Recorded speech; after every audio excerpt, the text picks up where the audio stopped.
mon partage cet après-midi, ce soir, c'est posons-nous les bonnes questions. Posons-nous les bonnes questions. Ce thème m'est venu en me rendant compte qu'il y a encore beaucoup de personnes qui se posent des questions auxquelles on aurait déjà dû répondre depuis un bon moment. Et des questions auxquelles on aurait dû déjà répondre. Et je pensais lorsque, j'ai pas fait beaucoup d'école, hein, mais lorsque j'étais en cours et qu'il y avait les examens qui arrivaient, ça vous est arrivé d'être en contrôle et vous avez une fiche avec une dizaine de questions. Mais pour pouvoir répondre à la question 2, 3, 4, 5, 6, il faut pouvoir répondre d'abord à la question 1. Ça vous est arrivé? Et de voir vos camarades ou peut-être vous-même en difficulté, être dans l'incapacité de continuer le formulaire, le questionnaire parce que vous n'avez pas répondu à la première question. Voilà pourquoi je me suis dit, s'il y a des personnes qui encore n'ont pas répondu aux premières questions, eh bien j'aimerais par la grâce de Dieu ce soir pouvoir en éclairer quelques-uns, donner la capacité de répondre à ces questions pour passer aux questions suivantes. Parce que je suis sûr que vous avez beaucoup de questions sur les temps que nous vivons, beaucoup de questions sur la volonté de Dieu, beaucoup de questions sur les plans de Dieu dans votre vie. Et certaines fois, comme je l'ai dit, à cause des premières questions, on bloque. On plaise à Dieu que plusieurs soient débloqués ce soir. Que plusieurs soient débloqués ce soir. Bonsoir Elvina, bonsoir Claude, Madeleine, Muriel, que Dieu vous bénisse. Si vous voulez bien, le temps que vous continuez à inviter les uns les autres, je vais prier pour que Dieu bénisse ce moment, que Dieu se révèle à nous au travers de ce moment et que tous ceux qui vont suivre ce live et tous ceux qui l'écouteront ensuite puissent être bénis. Seigneur, nous te remercions pour ces moments que nous allons partager ensemble. Merci pour les frères, les sœurs, les bien-aimés qui écoutent ce live maintenant et ceux qui l'écouteront peut-être dans les jours à venir. Merci de nous donner de l'intelligence, de nous donner du discernement, de nous donner de la sagesse, afin que nous puissions comprendre les temps que nous sommes en train de vivre, que nous puissions connaître ta volonté. Merci de mettre la paix dans le cœur de ceux qui sont dans la crainte, ceux qui sont troublés, ceux qui sont inquiets. Merci de te révéler à chacun de nos cœurs, de venir nous parler. Seigneur, chacun pour nous, c'est ma prière, Seigneur. Chaque jour, je te demande de te révéler à chacun de nos foyers, chacune de nos maisons, chacune de nos vies. Ce soir encore, viens par ta parole nous éclairer. Parce que ta parole est une lumière sur notre sentier. Viens nous éclairer ce soir. Attire les âmes à toi. Attire les âmes à toi. Attire-les parce que nous avons besoin de toi, besoin de ta parole pour connaître la vie véritable. À toi la gloire, prends toute la place. Au nom de Jésus-Christ. Amen. Amen. Bonsoir à ceux qui nous ont rejoints. Que Dieu vous bénisse. Je disais que nous allons partager ce soir sur les bonnes questions. Vous avez peut-être vu la publication, comme disent les jeunes, la punchline. Au journal de 20h, vous entendez que des mauvaises nouvelles. Effectivement, à chaque fois qu'on allume la télé, c'est mauvaises nouvelles sur mauvaises nouvelles. C'est mauvaises nouvelles sur mauvaises nouvelles. Le nombre des morts, le nombre de ceux qui nous ont quittés augmente jour après jour. Dans notre pays et dans le monde entier, le nombre des morts augmente jour après jour. C'est mauvaises nouvelles sur mauvaises nouvelles. On se rend compte que c'est une épidémie, c'est une pandémie qui est en train de toucher le monde entier. Les autres pays font comme nous, ferment leurs frontières, interdisent les rassemblements. J'ai eu des nouvelles de mon petit frère du Sénégal. Madeleine pourra confirmer cela aussi. Et des nouvelles de mon petit frère qui est au Sénégal, qui m'a dit « Ça y est, on est comme vous, on est confinés. » On est confinés. Le Sénégal aussi a pris des mesures. Dans le monde entier, il y a des pays qui sont touchés comme nous sommes touchés. C'est mauvaise nouvelle sur mauvaise nouvelle. Ça, c'est ce qui se passe aux 20h. Mais chaque mercredi, chaque vendredi, chaque dimanche à 20h, sur Facebook, on apportera la bonne nouvelle. Alléluia. Alléluia, la bonne nouvelle. Je ne dis pas une bonne nouvelle. J'ai dit la bonne nouvelle. L'évangile. L'évangile, ça veut dire bonne nouvelle. Mais quand même, je veux préparer le terrain pour qu'il n'y ait pas de désillusion. Certaines fois, je ne sais pas si vous le savez, mais certaines fois, les bonnes nouvelles ne sont pas toujours les nouvelles qui sont les plus agréables à entendre. Certaines fois, les bonnes choses ne sont pas les choses qui sont les plus agréables. Allez, souvenez-vous lorsque vous étiez enfant et que vous aimiez manger les pizzas, les frites, les hamburgers et toutes ces bonnes choses. Et puis papa, maman vous disait, il faut manger des légumes, c'est bon pour votre santé. Bon, c'est rare les enfants qui aiment les légumes, pourtant on sait que c'est bon pour notre santé. C'est pas toujours agréable. Lorsqu'on est malade, on veut prendre un médicament, le médicament n'est pas toujours agréable, n'est-ce pas? Mais pourtant le médicament il est bon pour notre santé. On veut partager la bonne nouvelle. Je veux quand même pas m'excuser, mais vous prévenir à l'avance que la bonne nouvelle peut-être ne sera pas forcément agréable à entendre ce soir. Il y a une bonne nouvelle, mais il y a aussi des choses qu'il faut entendre. La bonne nouvelle, c'est la vérité. C'est la parole de Dieu. Et on ne peut rien enlever, on ne peut rien retrancher. On n'a pas de page à arracher dans la Bible. Il faut qu'on vous prêche la Bible dans son ensemble. Il faut qu'on prêche toute la parole. Il faut qu'on prêche toute la parole. Et peut-être que ça pourrait étonner quelques-uns. Peut-être que vous n'avez pas eu l'habitude d'entendre certaines choses. Mais ce soir, mon rôle est de vous prêcher toute la parole. Je me suis rendu compte, et je le dis depuis quelque temps maintenant, qu'il y a beaucoup de troubles dans notre monde.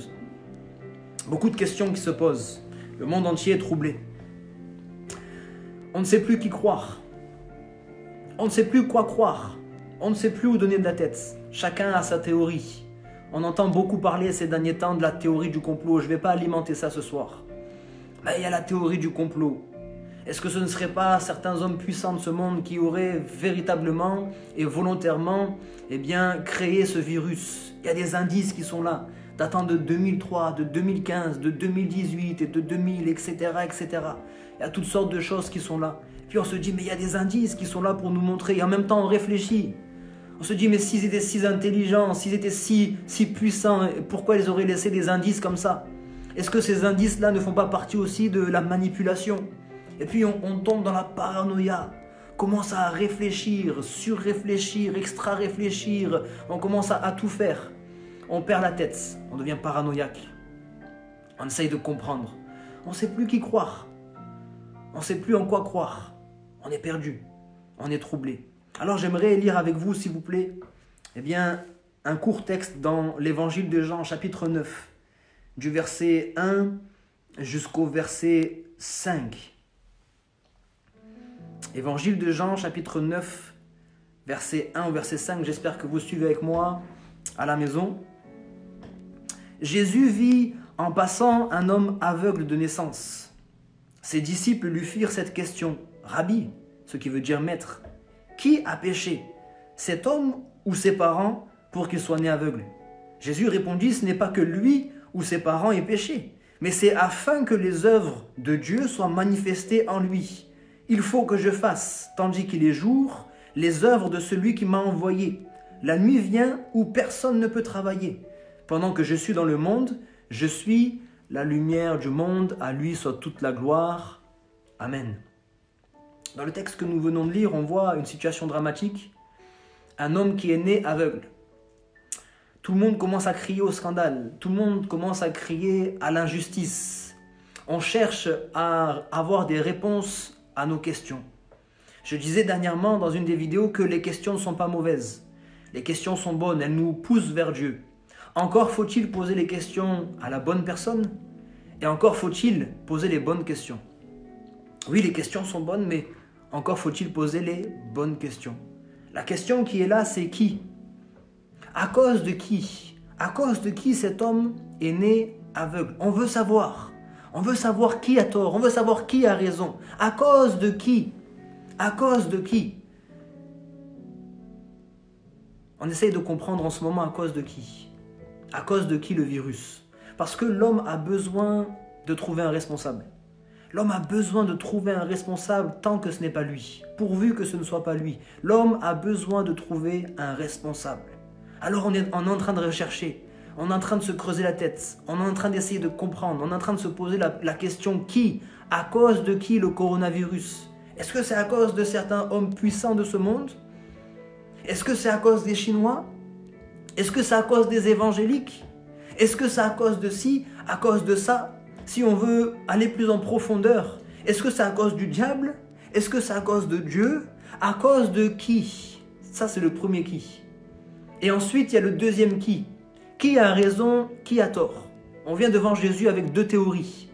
Il y en a certains qui disent que c'est à cause de ses parents. Mais il y en a d'autres qui disent que c'est à cause de lui. Seigneur, dis-nous qui a tort et dis-nous qui a raison. Dis-nous qui est le plus intelligent. Dis-nous qui a eu la révélation. Dis-nous qui a eu la bonne interprétation. Dis-nous qui est le plus intelligent, celui qui a eu le plus de discernement. On cherche à savoir qui a créé le coronavirus? À cause de qui? Qui a raison? Qui a la bonne théorie? Qui a la bonne interprétation? Qui a le bon discernement? On se pose la question. Mais écoutez-moi, nous nous posons la mauvaise question. Parce que la bonne question n'est pas qui, mais la bonne question c'est pourquoi. Vous verrez d'ailleurs que Jésus ne va pas répondre à cette question. Jésus ne répondra pas à la question de qui. Jésus va répondre à la question de pourquoi. Il va dire c'est pour, c'est afin que les œuvres de Dieu soient manifestées. Voilà la bonne question. Français, Françaises, bien-aimés, la bonne question que vous devez vous poser, ce n'est pas qui, c'est pas à cause de qui, c'est pas qui a tort, qui a raison. La bonne question c'est pourquoi. Pourquoi il arrive ces choses? Pourquoi est-ce qu'il arrive ces choses? Il dit c'est pour que les œuvres de Dieu soient manifestées. Et je vois que les chrétiens aussi tombent dans ce piège. Je vois que les chrétiens aussi tombent dans ce piège et commencent à se poser les mêmes questions. À cause de qui? Alors les chrétiens aussi sont dans le trouble, dans le doute. Est-ce que ce serait une œuvre des hommes? Et puis on commence à débattre. Est-ce que c'est à cause du diable? Les uns disent c'est à cause du diable. Et puis les autres disent non, non, non, non, non, il ne faut surtout pas parler du diable. Si on parle du diable, on va effrayer les autres. Si on parle du diable, eh bien il y en a certains qui vont être étonnés. Il y en a qui vont être choqués. Il ne faut surtout pas parler du diable. Mais bien aimés, frères et sœurs, nous devons prêcher la parole comme je l'ai dit en introduction. Nous devons prêcher toute la parole. Je ne veux pas que vous ignoriez. Je ne veux pas que vous ignoriez. La Bible me parle de Dieu. Mais la Bible me parle aussi d'un adversaire. La Bible me parle d'un ennemi qui est invisible. L'ennemi invisible, ce n'est pas le coronavirus. L'ennemi invisible, c'est le diable. Il faut en parler. Effectivement, les gens aujourd'hui pourraient être choqués. Les gens aujourd'hui pourraient être étonnés, pourraient être effrayés parce que malheureusement, pendant trop longtemps, on leur a servi un évangile à l'eau de rose. On leur a présenté un évangile dilué. On a prêché certaines choses. Il y a des mots qu'il ne fallait pas dire. Il ne fallait pas parler du diable. Il ne fallait pas parler du péché. Il ne fallait pas parler de jugement. Il ne fallait pas parler de l'enfer. Mais pourtant, tout ça est écrit dans ma Bible. Tout ça est écrit dans la parole de Dieu. Nous devons arrêter de prêcher un évangile de sentimentalistes. Nous sommes des sentimentalistes. On ne veut pas effrayer. On ne veut pas déranger. On ne veut pas inquiéter. On ne veut pas choquer. Mais écoutez, la parole de Dieu, elle est ce qu'elle est. Elle est ce qu'elle est. Et excusez-moi, bien-aimés, de peut-être vous troubler un petit peu. Mais la Bible me dit dans le livre des Proverbes, au chapitre 27, verset 6, si je ne me trompe pas, dit la blessure d'un ami prouve sa fidélité. La blessure, la parole peut-être blessante d'un ami prouve sa fidélité. Mais faites attention, le baiser d'un ennemi est trompeur. Il est trompeur. La Bible m'en parle. Il faut prêcher toute la parole.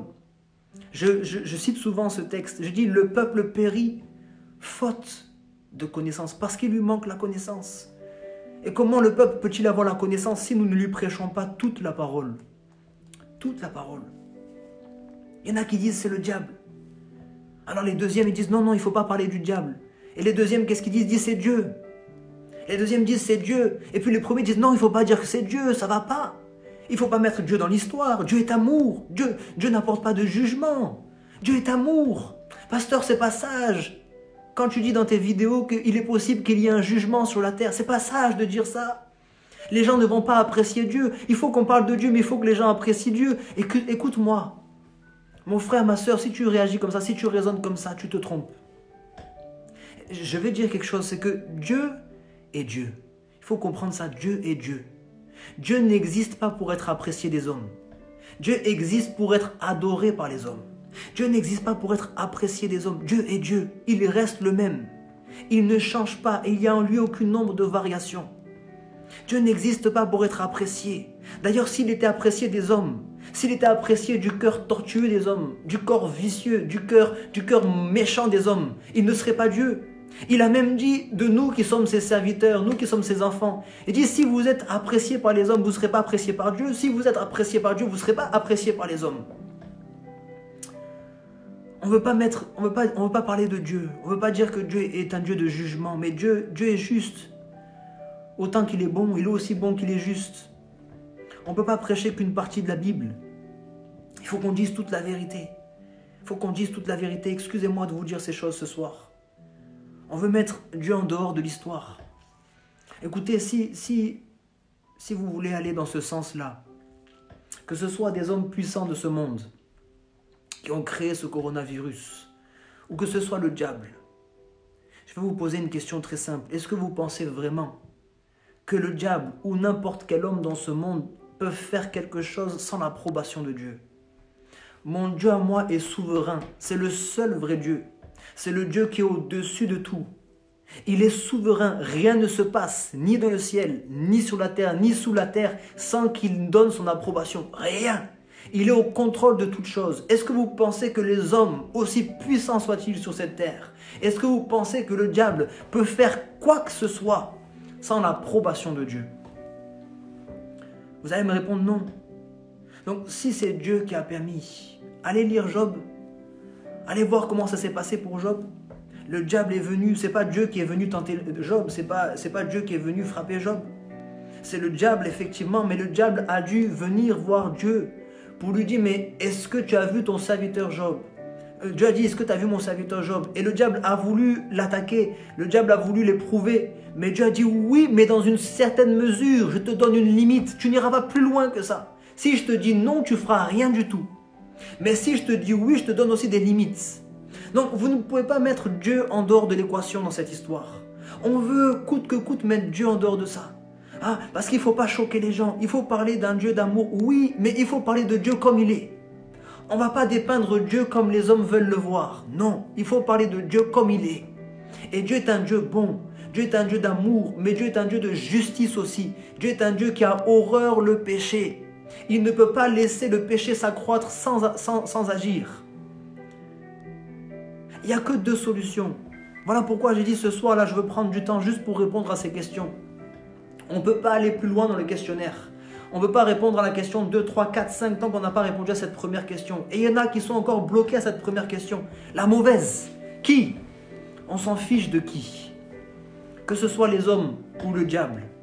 Ça veut dire que Dieu a quand même accepté. Dieu a quand même accepté. Dieu a quand même laissé faire. Dieu est quand même dans l'équation. Sinon, c'est que Dieu a fait lui-même. Lisez la Bible. Vous verrez que Dieu, malgré qu'il soit amour, Dieu apporte certaines fois des jugements quand le péché s'accroît, quand le cri augmente trop. Le Seigneur lui-même apporte des jugements. C'est pour ça que j'ai dit peut-être que la bonne nouvelle que tu vas entendre ce soir, je vais prêcher la bonne nouvelle, mais c'est peut-être pas la bonne nouvelle que tu vas entendre. C'est peut-être pas la bonne nouvelle que tu vas entendre.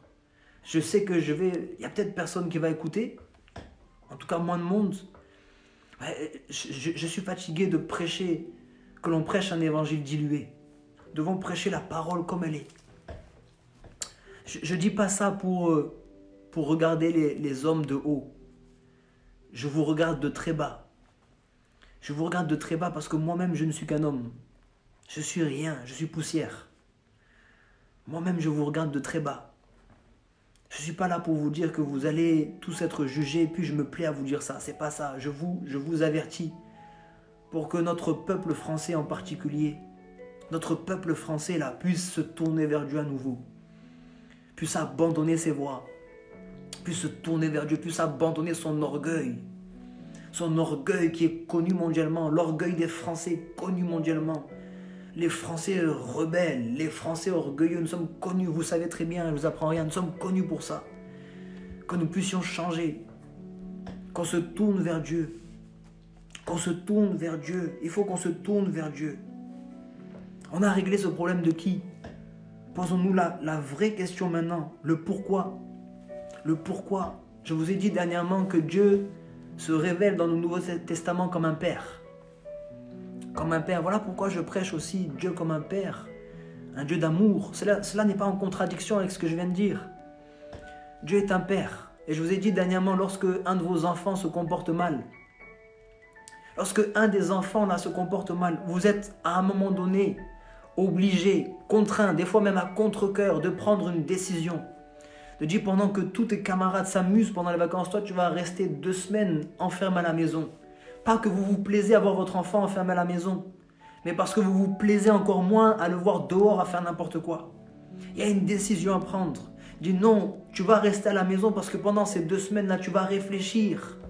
Tu vas t'arrêter un petit peu, tu vas essayer de comprendre. Parce qu'aussi pendant ces 2 semaines, je vais essayer de rétablir une relation avec toi. Tu m'as échappé, tu cours à droite, à gauche, tu fais n'importe quoi. Je veux que tu reviennes à la maison, je veux que tu restes à la maison parce que je veux te parler. Et je veux que tu réfléchisses un petit peu aux erreurs que tu es en train de faire. Dieu est un Dieu d'amour. Mais ce n'est pas parce qu'il est amour qu'il ne va pas punir. Parce que la Bible dit que Dieu châtie ceux qu'il aime. Si vous n'avez pas ce mot-là, châtiment, si vous n'avez pas punition, alors dites Dieu tire les oreilles de ceux qu'il aime. Dites ce que vous voulez. Dites ce que vous voulez, ce n'est pas mon problème. Mais il faut comprendre que Dieu, parce qu'il nous aime, il prend des mesures. Parce qu'il nous aime, certaines fois, comme un père, il nous punit dans notre chambre. C'est ce que nous sommes en train de vivre. Maintenant, il faut se poser la question plus du qui. Si c'est les grands, si c'est le diable, si c'est les uns, laissez faire ça. Laissez faire. Le fait est que le coronavirus est là. Le fait est que nous sommes tous confinés à la maison. Le fait est là. Qui? Peu importe. Maintenant, c'est pourquoi. Puisque Dieu soit l'a permis, soit l'a voulu. Soit il l'a permis, soit il a voulu. Puisque Dieu a fait ça, pourquoi? Dieu ne reprend pas ses enfants pour rien. Dieu ne punit pas ses enfants pour rien. S'il a fait ça, c'est qu'il y a une raison. Quand j'ai commencé mes vidéos, j'ai parlé de Marthe et Marie. J'ai dit que Marthe était celle qui s'inquiétait, qui s'agitait, qui courait dans tous les sens. Ça, c'est Marthe. Et puis, il y avait Marie. Elle était au pied de Jésus. Et malgré que j'ai fait cette vidéo, je me rends compte qu'on continue à être des Marthes qui s'inquiètent, qui se questionnent, qui se tourmentent, qui se posent toutes sortes de questions, de problèmes, etc. On continue à s'agiter pour beaucoup de choses, au lieu d'être comme des maris, à nous asseoir au pied de Jésus, à dire Seigneur, maintenant enseigne-nous, explique-nous pourquoi. Explique-nous pourquoi il y a une telle mesure. Parce que je vous ai dit que je ne crois pas que Dieu ait pris une telle mesure radicale, mondiale, pour rien. Il a pratiquement paralysé le monde entier. Il a pratiquement, regardez les informations, vous les regardez plus que moi. Il a pratiquement paralysé le monde entier. Nous sommes en train de vivre quelque chose qu'on n'a jamais vécu. Il est en train de paralyser le monde entier parce qu'il revient bientôt. Et parce que oui, il est juste et il y aura un jugement. Et parce que oui, il est amour. Alors il permet qu'il y ait ce temps-là. Afin qu'un plus grand nombre soit sauvé. Afin que déjà ces enfants-là se réveillent. Ces enfants se préparent. 1. Et 2, tous ceux qui ne le connaissent pas puissent avoir encore une fois une occasion de le rencontrer. Dieu ne fait pas ça pour rien. Dieu ne prend pas des mesures aussi radicales pour rien. Posons-nous la question pourquoi. On se trompe de questions. Et on se trompe aussi de comportement. Bien-aimés, vous voulez sortir trop vite de ce coronavirus. Vous voulez sortir trop vite de ce confinement. Vous voulez sortir trop vite de cette situation. Vous voulez sortir trop vite de votre punition au lieu de comprendre pourquoi vous avez été placé là. Essayez de comprendre pourquoi votre père vous a enfermé dans votre chambre. N'essayez pas de sortir trop vite. N'essayez pas de passer vite à autre chose. Essayez de comprendre pourquoi votre père a pris telle décision. Pourquoi votre père vous a enfermé dans votre chambre? Pourquoi nous sommes confinés? Pourquoi le monde est paralysé aujourd'hui? Pourquoi? Sommes-nous plus intelligents? Sommes-nous plus malins que Dieu? Lorsque vous avez pris vous-même votre décision de punir vos enfants, pendant une demi-heure, 1 heure, 2 heures, peu importe, à la fin de la punition, vous venez et vous avez posé la question à votre enfant, est-ce que tu as compris pourquoi tu es là? Est-ce que tu as pris le temps de réfléchir? Et puis vous voyez votre enfant avec un sourire au coin. Il dit oui, oui, j'ai compris, mais il n'a qu'une seule envie, c'est filer. Il veut sortir de la chambre vide pour recommencer les mêmes choses. Est-ce que vous allez le laisser sortir? Non. Vous allez renouveler la punition. Alors, ne jouons pas avec Dieu, s'il vous plaît. Ne jouons pas avec Dieu. Ne jouons pas avec Dieu, nous ne sommes pas plus malins que lui. Tout le monde est en train de s'appuyer, tout le monde est en train d'attendre quelque chose qui va nous faire sortir de ce confinement. Les non-croyants s'attendent aux hommes, là, ils s'attendent aux grands médecins pour avoir un vaccin. Les croyants s'attendent à la prière, etc., etc. Mais écoutez-moi bien. Une fois qu'on a répondu à cette première question, qu'on a compris que soit Dieu a permis, soit Dieu a voulu ce temps. Si Dieu l'a permis, si Dieu l'a voulu, c'est qu'il a une raison. Écoutez, Dieu n'a pas besoin des médecins pour nous faire sortir de chez nous. Dieu n'a pas besoin des médecins pour que le coronavirus s'en aille. Dieu n'a pas besoin même de nos prières. Dieu n'a besoin de rien. Écoutez-moi bien ce soir. Dieu n'a besoin de rien. Dieu a besoin juste d'une seule chose, c'est qu'on s'arrête comme Marie à ses pieds et qu'on essaye de comprendre pourquoi il a pris cette décision de nous confiner, de paralyser le monde. Pourquoi il a pris cette décision? Dieu n'a besoin que de ça. Il n'a pas besoin des médicaments, il n'a pas besoin. Il souffle et puis le virus s'envole.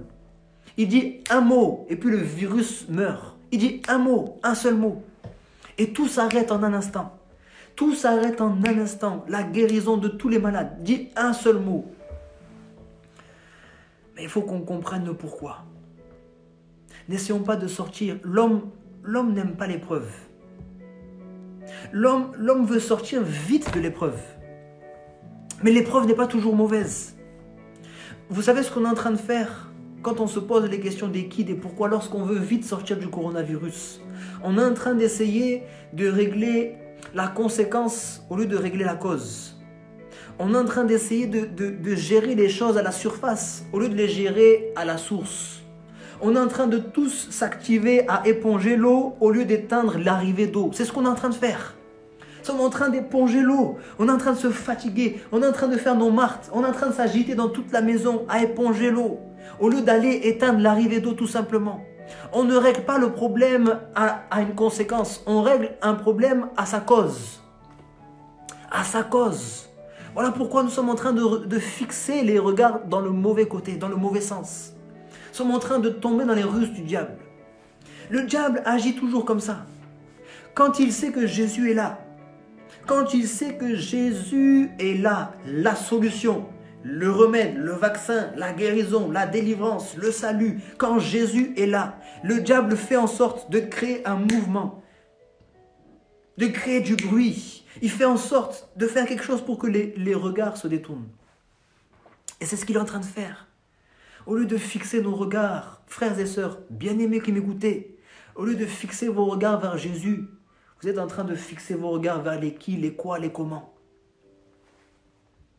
Prenez l'exemple de cette piscine de Bethesda. À Bethesda, il y avait une piscine un peu particulière. C'était une sorte d'hôpital. Il y avait dans ce lieu beaucoup de malades. Beaucoup de malades. Et dans ce lieu, il y avait des manifestations particulières, surnaturelles. Encore une fois, sur ce sujet-là, il y a beaucoup de théories. Chacun a son interprétation. Ça, c'est mon interprétation à moi. Il y avait une manifestation qui était aléatoire de temps en temps. On venait remuer l'eau et le premier malade qui se jetait dans l'eau était guéri. Beaucoup s'attendaient seulement à ça. Ils s'attendaient seulement à ça. Un jour, Jésus-Christ, le Fils de Dieu, celui qui a toute autorité, celui qui a le pouvoir de guérir tous les malades, quelle que soit leur maladie. Et d'ailleurs, dans différents lieux, il a guéri toutes sortes de malades. Il rentre dans la piscine. La solution est là. Le remède est là. Le vaccin est là. Tout est là. Mais les gens, puisque le diable sait que Jésus est là, il va faire en sorte de détourner les regards pour que les gens ne fixent pas leur regard sur Jésus, mais qu'ils fixent le regard sur la piscine. Pendant ce temps, Jésus va venir guérir un malade et tous les autres malades vont rester là, sans être guéris. Regardez le peuple d'Israël face à Goliath. Ils vont être impressionnés, intimidés devant sa grandeur. Il mesurait 3 mètres. Il était puissant. Et les gens regardaient à Goliath, ils étaient effrayés. Mais il y a le petit David qui arrive. Et le petit David, c'est lui qui a dit « Je lève les yeux vers les montagnes. D'où me viendra le secours? Le secours me vient de l'Éternel qui a fait les cieux et la terre. » Quand il repasse ces paroles en son cœur, il dit « Mais déjà, mon petit Goliath, là, face à la montagne, tu n'es rien. » Et puis, je sais que Dieu m'a dit que la terre est son marchepied. La terre est son marchepied. Qui es-tu, Goliath? Tu n'es rien. Mais les Israélites avaient porté leur regard sur Goliath, tandis que David portait le regard sur Jésus, qui était plus grand que Goliath. Il se passe la même chose sur la barque. Lorsque les disciples sont en train de traverser, Jésus avait dit allons de l'autre bord. Et puisque le diable sait qu'il va se passer un miracle, un homme lié va être délié, délivré. Eh bien, Satan va essayer de détourner l'attention. Il va réussir à détourner l'attention jusqu'à ce qu'on oublie que Jésus est là. Ça, c'est pour vous, frères et sœurs. Il est en train de détourner l'attention avec tous ces débats, ces théories. Et puis, vous oubliez même que Jésus est là dans votre barque. Jésus est là dans votre vie. Qu'est-ce qui peut arriver? Frères et sœurs, et bien aimé, que cela vous donne envie de connaître cette vie. Vous qui ne connaissez pas encore, que cela vous donne envie de connaître cette vie. Moi, je n'ai pas envie de mourir. Je vous dis, je n'ai pas envie de mourir. Mais je n'ai pas peur. Si je continue à vivre, amen. Si je continue à vivre, amen. Je ferai de mon mieux pour pouvoir vous parler de Dieu, pour que vous puissiez le rencontrer vous aussi. Mais si je dois mourir, je sais où je vais. J'ai rien à craindre. Le diable ne peut rien faire contre moi. Le diable ne peut rien faire contre moi. S'il me prend la vie maintenant, mais alléluia, je vais rencontrer mon maître. Mais nous avons perdu notre paix. Nous sommes inquiets parce que le diable a créé des tourbillons. Le diable a créé la tempête. Le diable a soufflé fort. Et puis on commence à s'inquiéter. Dieu est là. Dieu est là. Bien-aimé, Dieu est là. C'est pourquoi aujourd'hui, profites-en.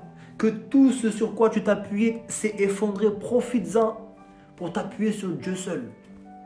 Pour t'appuyer sur Dieu seul. Arrête avec les qui. Passe au pourquoi. Passe à la deuxième question. Tu iras plus loin après. Passe à la deuxième question. Réponds au pourquoi. Réponds au pourquoi. Pourquoi, Seigneur, tu me mets dans telle situation? Tu m'aimes, mais révèle-moi ton amour. Tu as des plans pour moi. Révèle-moi tes plans. Révèle-moi ta volonté pour ma vie. Je vais terminer en vous disant que vous ne devez pas chercher à sortir coûte que coûte rapidement de ce confinement. Je vous donne, pour peut-être les frères et sœurs de mon assemblée qui m'écoutent, je vous donne mon avis à moi, parce qu'on m'a posé la question, il y en a qui disent on va jeûner, on va faire ci, on va faire ça. Je ne suis pas contre. Gloire à Dieu. Mais moi je dis que Dieu a quelque chose à faire avec la France. Dieu a quelque chose à faire avec la France. Si dans d'autres pays, il y en a qui veulent jeûner, ils peuvent jeûner. Puis d'ailleurs, vous frères et sœurs qui veulent jeûner, faites-le. Moi je ne suis pas dans ces débats-là. Faites ce que votre cœur vous pousse, mais ne suivez pas comme des brebis sans intelligence, comme j'ai dit. Mais je crois que Dieu a quelque chose à faire avec la France. Et s'il veut faire quelque chose de profond, il faut que la France s'arrête. Il faut que la France s'arrête. La France est un peuple au cou raide. La France est un peuple rebelle, dur à comprendre. Il faut que la France s'arrête. Il faut que la France soit paralysée. Voilà pourquoi moi je ne suis pas contre le confinement. Mais je ne me réjouis pas. Pour ceux qui me connaissent, je suis hyper actif. Je bouge tout le temps. Je ne me réjouis pas de rester à la maison. Mais je suis quand même content. Parce que là, Dieu est en train de faire des choses merveilleuses. Je crois, écoutez-moi, je crois qu'à la fin de ce confinement-là, dans notre pays de France, on va vivre, écoutez bien ceci, on va vivre un réveil, mais vraiment fort. Moi, je le crois de tout mon cœur. J'ai eu aucune vision, j'ai rien eu de tout, mais j'ai une conviction au fond de mon cœur. Je crois que le pays de France là va vivre un temps de réveil comme on n'a jamais vécu. Mais il faut qu'on passe par là. J'ai dit que je vous annonce une bonne nouvelle, mais il faut qu'on passe par là. On ne peut pas aller trop vite. On ne peut pas aller trop vite. On ne peut pas essayer de régler le problème qu'à moitié. Il faut régler la cause, pas la conséquence. Coronavirus, c'est la conséquence. Il faut régler la cause. La cause, que vous le vouliez ou non, c'est encore un nom que vous ne voulez pas entendre, un mot que vous ne voulez pas entendre, mais c'est le péché. C'est le péché de notre monde qui s'enfonce de plus en plus dans le mal. C'est ça la cause. La cause, c'est pas autre chose. La cause, c'est le péché. Le péché de notre pays. C'est ça la cause.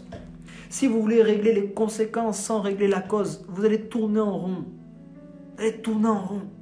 Parce que si vous réglez le coronavirus, amen, que ce soit par la prière, que ce soit par les médecins, amen. Mais si la cause n'est pas réglée, dans 2 jours, 3 jours, dans 2 mois, 3 mois, dans 2 ans, il y aura d'autres choses qui vont arriver.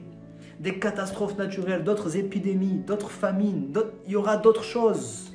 Ne réglons pas les conséquences, réglons la cause. Je sais que ce message n'est pas plaisant. Je sais que ce message ne fera pas l'unanimité. Ce message va me créer des soucis peut-être. Mais écoutez, je vais vous prêcher toute la parole. Je vais vous prêcher toute la parole. Si vous voulez rigoler en ce moment, allez écouter des humoristes. Mais si vous voulez que les choses changent, écoutez la parole de Dieu. Prenez votre Bible. Si vous ne l'avez pas téléchargée là, lisez la Bible. Lisez la Bible et vous verrez si ce que je vous dis vient de Dieu ou pas.